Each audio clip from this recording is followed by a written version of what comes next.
Hi friends, എല്ലാവർക്കും Malabar delicious കിച്ചണിലേക്ക് സ്വാഗതം.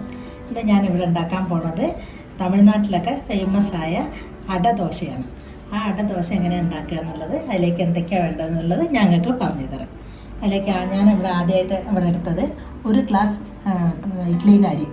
അത് നിങ്ങൾക്ക് പച്ചരി എടുക്കണമെങ്കിൽ പച്ചരി എടുക്കാം. ഞാൻ ഇവിടെ പുഴുങ്ങലരിയാണ് എടുത്തത്. 1 ഗ്ലാസ് എടുത്തിട്ടുണ്ട്. അതേ ഗ്ലാസ്സിന് തന്നെ ഞാൻ 1/2 ഗ്ലാസ് നമ്മളെ തോരൻ പരിപ്പ്, കൂട്ടാൻ വയ്ക്കുന്ന തോരൻ പരിപ്പ്, അതേ 1/2 ഗ്ലാസ്, ആ ഗ്ലാസ്സിന് തന്നെയാണ് കേട്ടോ എല്ലാ മെഷർ. അതേ 1/2 ഗ്ലാസ് കടലപ്പരിപ്പ് എടുത്തിട്ടുണ്ട്. പിന്നെ 1/4 ഗ്ലാസ് ഉഴുന്നെടുത്തിട്ടുണ്ട്. 1/4 ഗ്ലാസ് ചെറുപയർ പരിപ്പ് എടുത്തിട്ടുണ്ട്. പിന്നെ 4 വറ്റൽമുളക് എടുത്തിട്ടുണ്ട്. പിന്നെ കുറച്ച് കരിവേപ്പില, അത് ഞാൻ ചെറുതാക്കി കട്ട് ചെയ്ത് വെച്ചതാണ്.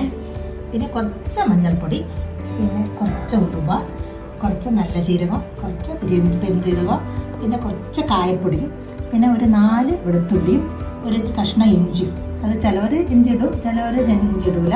പക്ഷേ ഇഞ്ചി ഇട്ടാൽ ഇനി നമുക്കൊരു നല്ല ടേസ്റ്റ് കിട്ടും. അതുകൊണ്ട് ഞാൻ ഇഞ്ചി ഇടാറുണ്ട്. അതുകൊണ്ട് ഒരു ചെറിയ കഷ്ണം ഇഞ്ചി എടുത്ത് വെച്ചിട്ടുണ്ട്. പിന്നെ ആവശ്യത്തിന് ഉപ്പുമാണ് നമുക്കിതിലേക്ക് ആവശ്യമുള്ളത്.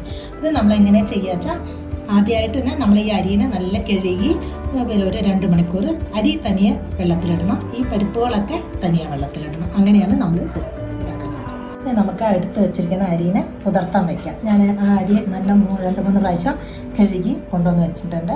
അതിൽ നമ്മൾ കുറച്ച് വെള്ളം ഒഴിച്ച് അതിന് പുതർത്താൻ വെച്ചിട്ടുണ്ട്. അരി മാത്രം നമ്മളൊരു പാത്രത്തിലിട്ട് തനിയെ പുതർത്തണം. ഒരു 2 മണിക്കൂർ 2.5 മണിക്കൂർ അരി മൂടരിയാണ്, അതുകൊണ്ട് പുഴുങ്ങല്ലരി ആയതുകൊണ്ട് അതിന് ശേഷം നമുക്ക് പരിപ്പുകളെല്ലാം വേറൊരു പാത്രത്തിൽ അത് തനിയെ നമുക്ക് പുതർത്താൻ വെക്കണം. അപ്പോൾ ആദ്യം നമ്മൾ തോരൻപരിപ്പ് എടുത്ത് വെച്ചിരിക്കുന്ന തോരൻപരിപ്പ്, കടലപ്പരിപ്പ്, പിന്നെ ഈ ചെറുപയർ പരിപ്പ്, നമുക്ക് എടുത്ത് വെച്ചിരിക്കുന്ന കുറച്ച് ഉഴുന്ന്, 1/4 ഗ്ലാസ് ഉഴുന്നെടുത്ത് വെച്ചിട്ടുണ്ടല്ലോ, അതിലേക്ക് നമ്മൾ ഈ 4 വറ്റൽമുളക് എടുത്ത് വെച്ചിട്ടുണ്ടായിരുന്നല്ലോ, അതും കൂടെ ഇട്ട് കൊടുക്കാം. അതിലേക്ക് തന്നെ നമ്മൾ 4 വെളുത്തുള്ളിയും 1 കഷ്ണം ഇഞ്ചിയും നമ്മൾ എടുത്ത് വെച്ചിട്ടുണ്ടായിരുന്നല്ലോ കുറച്ച്, അതും കൂടെ അതിലേക്ക് ഇട്ട് കൊടുക്കുക. പിന്നെ നമ്മൾ ഈ ജീരകം ഉണ്ടല്ലോ, ഈ ജീരകം, പെരുംജീരകവും ഈ നല്ല ജീരകവും നമ്മളിട്ട് കൊടുക്കുക. പിന്നെ നമ്മൾ കുറച്ച് ഉലുവ എടുത്ത് വെച്ചിട്ടുണ്ടായിരുന്നല്ലോ, ആ ഉലുവയും കൂടെ നമ്മൾ അതിലേക്ക് ഇട്ട് കൊടുക്കുക. ഇതെല്ലാം കൂടെ ഇട്ടിട്ട് നമ്മൾ കുറച്ച് വെള്ളം ഒഴിച്ച്, ഇതും നമുക്ക് തനിയൊരു പാത്രത്തിലാണ് നമ്മളിട്ടിട്ടുണ്ട്. ഇത് ഒരു 2 മണിക്കൂർ അതേമാതിരി തന്നെ 2-2.5 മണിക്കൂർ നമുക്ക് കുതിരണം. കുതിർന്നതിന് ശേഷം നമ്മൾ ഇത് കുറന്ന് നമ്മൾ അരച്ചെടുക്കണം. ഞാനിവിടെ പുതർത്തി വെച്ചിരുന്ന അരിയെല്ലാം അരച്ച് അത് ഒരു 2 മണിക്കൂർ വെച്ചിട്ട് ഇപ്പോൾ 2 മണിക്കൂറായിട്ടുണ്ട്. ഇനി നമുക്കിത് ചുട്ടെടുക്കണം. അതിൻ്റെ മുന്നേ ഞാനത് അരി എങ്ങനെ ഇത് അരയ്ക്കുന്നതെന്ന് പറയും. ഞാനിത് ഗ്രൈൻഡറിലാണ് അരച്ചത്. നിങ്ങൾക്കിത് മിക്സിയിൽ വേണമെങ്കിലും നിങ്ങൾക്ക് അരയ്ക്കാം. മിക്സിയിൽ അരയ്ക്കുന്നതും നല്ലത് തന്നെയാണ്. ഞാൻ ഇപ്പം എല്ലാം കൂടെ ഒന്നിച്ച് ഗ്രൈൻഡറിലിട്ട് അരച്ചു. ആദ്യം നമ്മൾ അരിയിട്ട് അരയ്ക്കണം ഗ്രൈൻഡറിൽ, അല്ല മിക്സിയിലായാലും. ആദ്യം അരിയിട്ട് അരച്ചിട്ട് അരി വന്നിട്ട് നല്ല ഒരു കുറന്നായി, നല്ല നൈസായിട്ട് അറിയാൻ പാടില്ല. ഒരു കുറന്ന് അറിയുമ്പോൾ പിന്നെ നമ്മൾ മറ്റുള്ള പരിപ്പുകൾ എല്ലാം ഇട്ട് അരയ്ക്കണം. അതിട്ട് അരയ്ക്കുമ്പോൾ അതും അല്ലാതെ അങ്ങോട്ട് നൈസായിട്ട് അറിയാൻ പാടില്ല. അതാണ് ഈ അടയ്ക്ക് ഒരു പ്രത്യേകത. കുറച്ച് കുറന്നായിട്ട് നമ്മൾ അരച്ചെടുക്കണം. അതിൻ്റെ ശേഷം നമ്മൾ എടുത്ത് വെച്ചിരുന്ന ചെറുതാക്കി മുറിച്ച് വെച്ചിരുന്ന കരിവേപ്പിലയും, പിന്നെ ഇതിൻ്റെ പൊടിയും, പെരുങ്കായപ്പൊടിയെല്ലാം നമ്മൾ ഇതിലേക്ക് ഇട്ട് കൊടുത്ത് ഉപ്പെല്ലാം ഇട്ട് കലക്കി വെച്ചിട്ട് നമ്മൾ ഒരു 2 മണിക്കൂർ ഞാൻ വെച്ചിട്ടുണ്ട്. ചിലവർ ഉടനെ തന്നെ ചുടുന്ന ആൾക്കാരുണ്ട്. പക്ഷേ ഞാൻ ഇപ്പോഴും ഒരു 2 മണിക്കൂർ വെച്ചിട്ട് അതിന് ശേഷമാണ് ചുടുക. അങ്ങനെ ഞാൻ കലക്കി വെച്ച് 2 മണിക്കൂർ പുതിർന്നതിന് ശേഷം ഇപ്പോൾ ചുടാൻ പോവുകയാണ്. ഇനി നമുക്ക് എങ്ങനെയൊന്ന് ചുട്ടെടുക്കാം. അപ്പോൾ നമുക്ക് ഈ അട എങ്ങനെ ചുട്ടെടുക്കാമെന്ന് നോക്കാം. ഞാൻ ഒരു ദോശക്കല്ല് അടുത്തേക്ക് വെച്ചിട്ടുണ്ട്. നമുക്ക് ഗ്യാസ് കത്തിച്ചെടുക്കാം.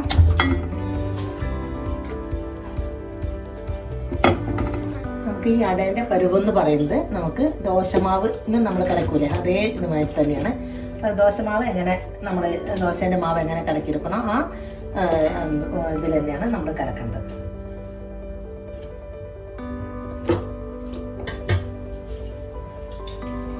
നമ്മുടെ കല്ല് ചൂടായിട്ടുണ്ട്. നമുക്ക് ദോശേനെ ഒഴിക്കാം.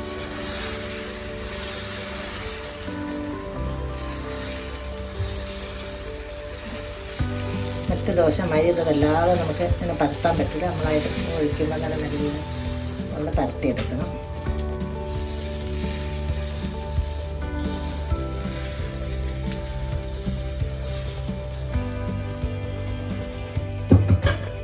ഇതിൽ വേണമെങ്കിൽ നമുക്ക് കുറച്ച് എണ്ണ ഒഴിച്ച് കൊടുക്കണം.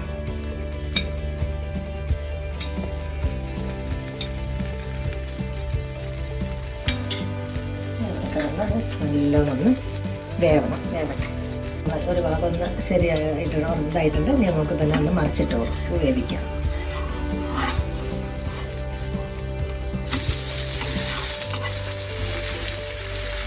നല്ല മുരിഞ്ഞ് വന്നിട്ടുണ്ട്. അടുത്തത് ഭാഗം അതേമാതിരി മുരിഞ്ഞ് വരുന്നവരെ നമുക്കിതൊന്ന് ആ ഭാഗം കൂടെ ഒന്ന് വേവട്ടെ. ഭാഗം വെന്തുണ്ടായിരിക്കും. നമുക്ക് അടുപ്പൊന്ന് സിമ്മാക്കിയിട്ട് നമുക്കിതിനൊന്ന് മറിച്ചിട്ട് നോക്കാം. നല്ല വെന്ത്, ഇതാണ് ഇതിൻ്റെ പാകം. നല്ല വെന്ത് നല്ലതായിട്ടുണ്ട്. നമുക്ക് നല്ല നൈസായിട്ടുള്ള നമ്മൾ വിചാരിച്ചോടെ നൈസായിട്ട് കിട്ടിയിട്ടുണ്ട്. ഇതാണ് അതിനെ ഒരു സർവിങ് ബോളിലേക്ക് മാറ്റിയിട്ടുണ്ട്. ഓരോന്നും നമുക്ക് ഇതേമാതിരി ഒഴിക്കുമ്പോൾ ആദ്യം അടുപ്പൊന്ന് സിമ്മാക്കി കളയാം. എന്നിട്ട് നമുക്ക് അടുത്തത് ഇനി ഒഴിച്ച് കൊടുക്കാം. ഇതേമാതിരി നമുക്ക് വേണ്ടതെല്ലാം ഇങ്ങനെ ചുട്ടെടുക്കാം. അപ്പം നമ്മളെ എല്ലാ പരിപ്പും കൂടെയുള്ള അടദോശ ഇവിടെ റെഡി ആയിട്ടുണ്ട്. നമുക്ക് നല്ല നൈസായിട്ട് കിട്ടിയിട്ടുണ്ട്. നിങ്ങളെല്ലാവരും ഇത് ചെയ്ത് നോക്കണം. ഇതിലേക്ക് നമുക്ക് തേങ്ങയുടെ ചട്നി, തേങ്ങയുടെ ചമ്മന്തി അത് കൂട്ടി കഴിക്കുക. അല്ലെങ്കിൽ ഇത് ചുട്ടെടുക്കുമ്പം തന്നെ ഇതിലേക്ക് പഞ്ചസാരയോ ശർക്കരയോ എന്ത് വേണമെങ്കിലും കൂട്ടി നമുക്ക് കഴിക്കാം. അങ്ങനെ അച്ചയിൽ കഴിക്കാനും നമുക്കിത് നല്ല ടേസ്റ്റാണ്. നിങ്ങളെല്ലാവരും ഇത് ചെയ്ത് നോക്കണം. നിങ്ങൾക്ക് എല്ലാവർക്കും ഇഷ്ടപ്പെടുന്നു വിചാരിക്കുന്നു. നിങ്ങളെൻ്റെ വീഡിയോ കാണണം. വീഡിയോ കണ്ട് നിങ്ങൾക്ക് ഇഷ്ടപ്പെട്ട സബ്സ്ക്രൈബ് ചെയ്യണം. നിങ്ങളുടെ ഫ്രണ്ട്സിനൊക്കെ ഷെയർ ചെയ്യണം. എന്ത് കമൻറ്റ് ഉണ്ടെങ്കിലും അത് കമൻറ്റ് ബോക്സിൽ രേഖപ്പെടുത്തണം.